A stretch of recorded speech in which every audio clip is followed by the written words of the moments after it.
big year as usual for many different reasons, for many big releases. But I thought we'd go through them all and sort of judge whether they've been a success, whether it's not been a success, sort of good, bad, and the ugly, really. So we're kicking off last January with Robust and Half Shell. So when these guys came out, for me, the big critique was that they were unique, which is what I've been asking for all this year, something a bit unique, but maybe a bit too niche and a bit too unique, is that that's all they did. And there was a few complaints around that. And thankfully, later on in the year, when we were looking at the bots, I think it was for their G1, they actually revisited them and they gave them more damage and damage in an area. And that really solidified the bot as a good bot. And then the other thing that got released in January was 5-star batch 11. So we've got the likes of Ironhide and Bludgeon, we've got Hound and Dragstreet, we've got Blur and Run Amok, I think it is. Twin Twist and Koala and Slingshot and Acid Storm. So was a good batch. Blur being one of the standout bots, and obviously Twin Twist, very, very good. But generally a good batch and a good release. The Hound being the pick of the community, probably the worst one of the batch, probably the most likely to get a buff. Not for the want of playtesters asking for this buff. But on a whole, batch, I would say it was good. And then into February, then we got Big Daddy and Groundhog, 2 combats added to the game. Very, very good combats. Decent on attack, but absolutely amazing on defense. To the point where even myself, I had the 5-star and the 4-star on defense, sitting from an absolute mile away, firing bots either from the launch pad right across the base or from the back of the map right to the launch pad. And then soon after that, we got the next 5-star batch. The 8's promised us 3 batches this year. And then we had Star Saber and Defosaurus. We've got Topspin and Terramander, Skids and Knockout. We've got Air Raid and Slipstream. And we've got Hoist and Crankcase. So again, another good release. We obviously see the release of Star Saber, which was probably again the ugly part of the batch, which we weren't impressed with. Quite disappointing, really. We thought this would make Star Saber a relevant bot again in Worlds, but I think the fear was at lower levels that it would make him massively OP. And he finally got his cost decrease that everyone's been asking for, and it still then didn't make him relevant. But outside of that, Top Spin, Terramander, Skids, Knockout, Air Raid, Slipstream, Hoist and Crankcase, all very good additions to the game and very good 5 stars worth getting. Follow on to March. And then beginning of March, we got core trading finally, where we could trade our cores up, where you could trade 10 golds for a G metal. And he made certain cores that were elusive very easy to get, or at least a lot easier. And then after that, we then got the new bots Brawn and Full Tilt. So in testing, I was actually quite impressed with Brawn. It's some good combos with some good bots. The problem was that the main defenses right now are Shock Towers and MDS, and Brawn can't kill either of these, and so that put him at a massive disadvantage. And then being 4+0, which is 8 ability points for 2 hits, to take out multiple defenses would cost an absolute fortune, and so people started trying to use Kremzeeks and the things like that, but it didn't really work out for Brawn. And so I can see him actually getting a buff when he gets revisited as part of the batch. Then we had the new G1s, and I'm a bit undecided on this, whether the G1s and Ability 11 were good, bad, or ugly. And probably one of all 3, if I'm honest with you. So the good was Warpath and Skull Smasher. His G1 was decent. A lot of people complain they only give more damage, but it did give more damage than a volatile mixture, so not all bad. And his ability 11 up added glass gas was very, very impressive. I was probably brought him back into the meta. So I'd say of all the 3, I'd say Warpath and Skullmaster was the good. Blades and Dirge, it's alright. The G1 didn't do much really, so I'd say that is the bad.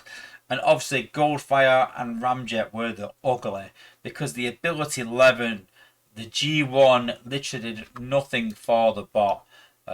We thought this would maybe help bring him back into the meta again. And you can see here that most of my bots are maxed out on Spark, but I've left him at 10 because ability 11 simply is just a wider range of his fire. But if you're not going to destroy anything with that fire, then the range is not going to do much really anyway. So not really impressed with ability 11. And then in terms of his G1 core, so reduced damage from cannons, turrets, shot towers and miniguns, and a health increase. So he's already got the lowest health of all the warriors anyway. So he's not there for health. There's no reason to give him more health at all. And I don't like these cores that give reduced damage from certain things. Let's be honest that the really big danger in a base right now is the MDS. And because it doesn't get much protection from the MDS, that doesn't do much for me. And then going into April, we had the new combats Kunai and Bido, and I was really against these, and it sort of kicked off the first few 6 months of the game where I was quite frustrated really, saying that, you know, he was targeted towards Wheeljack, and my first response was that this content, where it's a 3-star or a 4-star, maybe not a 5-star, but you've got to look at new players coming in and think, will they want this content? And if that player's only got a 2-star or 3-star Wheeljack, then they might not want 4-star Kunai, because they're not going to use Wheeljack. They need the 4-star version. And it's very hard to get specific bots when you're a low-level player right now, because of the massive pool of bots that's available. And so when they started bringing out specific bots, I said, listen, if this is specific to this character, it needs to be unbelievable. It needs to the point where you're like, no other combat will do. But I don't think they actually hit those heights. And so I think that Kunai and Bido were actually quite bad. But that led on to HQ 18 Phase 2, where we've seen more Prime cores coming to the game. So we had the likes of Primar and Quintus and Vector Prime and even, I think, Alchemist come to the game as part of Phase 2. Still waiting for Phase 3 where they can finish these off, but it was some good additions to the game still regardless, to make defense harder. And that made wars quite hard for a while. Coming into May, we had some new bots with new ideas, and that was Ariel and Skylar. And the idea behind these bots was to actually, almost like an Optimus Prime rush, to focus bots, but at the same time also to increase DPS of bots in an area. Although it was a decent release, I don't think it really hit the meta hard, and I think it was a high cost at 5+0, and people didn't really use it to its full potential really. Is it too soon? 9 months in?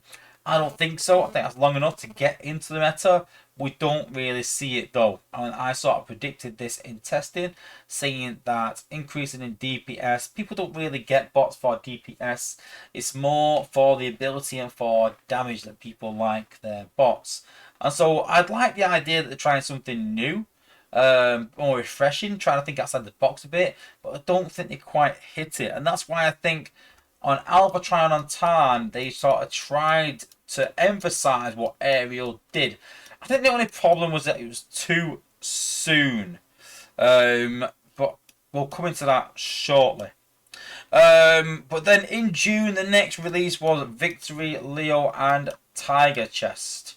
And so in testing, I was actually quite impressed with these guys, considering they were specific. I thought it gave Star Saber a bit of a lease of life and did quite good in terms of improving Star Saber. So all these things have really helped Star Saber to become almost relevant, to the fact where I've leveled mine up to level 65. And then in the same month it was the game's anniversary, and obviously as always we all got a 5-star crystal. And then as we spoke about earlier in July, Alpha Trion and Tarn, I think these were, I think Ariel and Skylar were a bit of a testing ground for these bots, and the reason is that these guys didn't just increase DPS, but they also increased ability damage as well on certain bots though, and it was quite interesting what they picked. So as you can see, they became class specific, but I did like the fact again that they're thinking outside the box. It's something different, something unique, and I've said that all along that we've had a lot of bots over the past, which is an improvement on an old bot. So this is something a bit different, which I was impressed with. And next up, we had the Sword of Balance, and the problem with this one was that the big controversy was it looked very good, was a good addition to Sentius and Sentius Malus. But the problem was that it's very specific to that one bot and couldn't be used on anyone else. There was also a bit of controversy at the fact that it wasn't included in combat bots. It was a weapon. Interesting addition to the game, regardless. But a lot of things came out in August as well. So we got the next 5-star batches in batch 13. They promised 3 batches this year, and they gave us 3 batches. This was a decent batch. When it started off, it was probably the worst batch in the game that I thought of. And a lot of these bots got some great buffs. As we mentioned earlier, Roadbuster, Ultimate Optimus got a massive buff as well. Sentius just got obviously the Sword of Balance at the same time. As obviously ability 11 on top of that. So a lot of things going for Sentius Magnus. Roadstorm was already pretty decent. Roadbuster got a buff. Ultimate Optimus did, and I just feel that Scattershot got left behind. I still think that Scattershot is the bad bot of this batch and still want to be buffed maybe eventually. And then the next thing, obviously the big release that everyone was waiting for, that we knew was coming in August, and that was Ruination and God Neptune. Absolutely fabulous additions to the game. Was super impressed when they were brought in, and yeah, I think they've been an overriding, success. I think it's one of the probably the best addition to the game this year. Next up for September was Wreckgar and Junkheap. Now these caused a bit of a stir because when they were released, they weren't even working as they should, and so a lot of people were really frustrated by this. But the idea behind the bot to bring a bot back to life was quite impressive. We've been asking for this for quite a while and sort of said if Wreckgar comes to the game, this is what he needs to do, and the apes didn't disappoint and they made it do it regardless. A lot of discussion around the cost, whether it is too high, but bringing a bot back to life is nothing to be taken lightly. 6 ability points, maybe a lot, but to get 2 uses out of a bot is still quite good. And then in October we had quite a few releases, but first off we had Buzzstrike and Lancelot, and these guys were a great addition to the game and one of the best combats in the game in my opinion. I'm only missing the 5-star right now, tempted to go and try and get him by opening some chips, but very good 5-star combat. And then in November we had the release of Blue Streak and Wild Rider, and I think these are one of the best bots of this year. Really impressed with these guys, and seeing them used more and more in wars to take out a build bot, then take out a defense, then take out something in the cluster.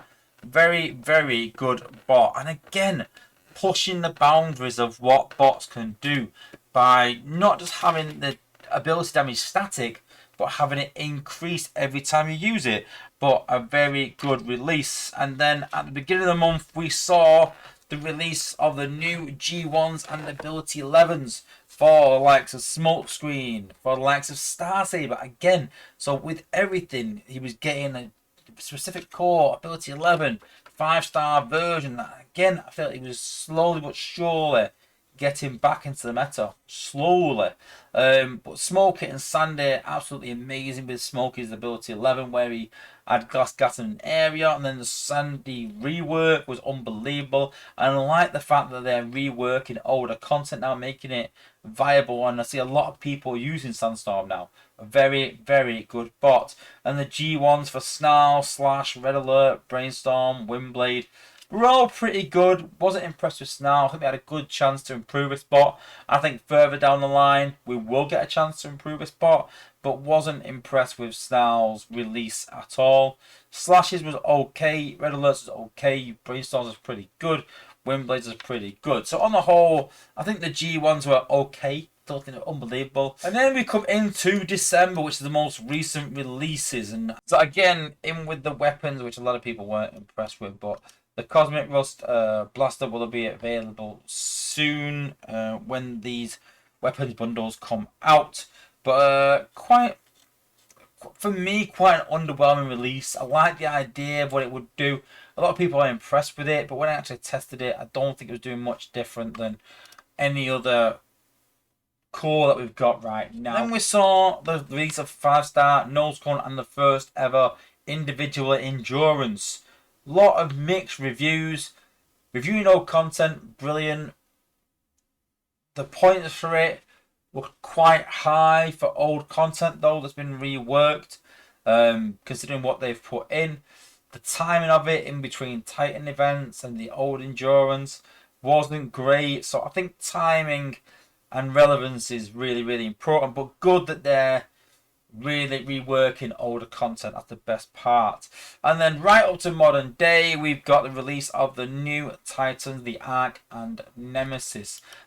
So overall, a decent year. A new Titan, a new Combiner, 3 batches of 5 stars, lots of new content. So hoping this year will be another good one, less bugs, same amount of content, but still more relevant content being pumped out. And can't wait for 2024, where we should be expecting 5-star combiners. We should be expecting more G1s, more BL11s, at least 3 5-star batches. And yeah, here's to a good 2024.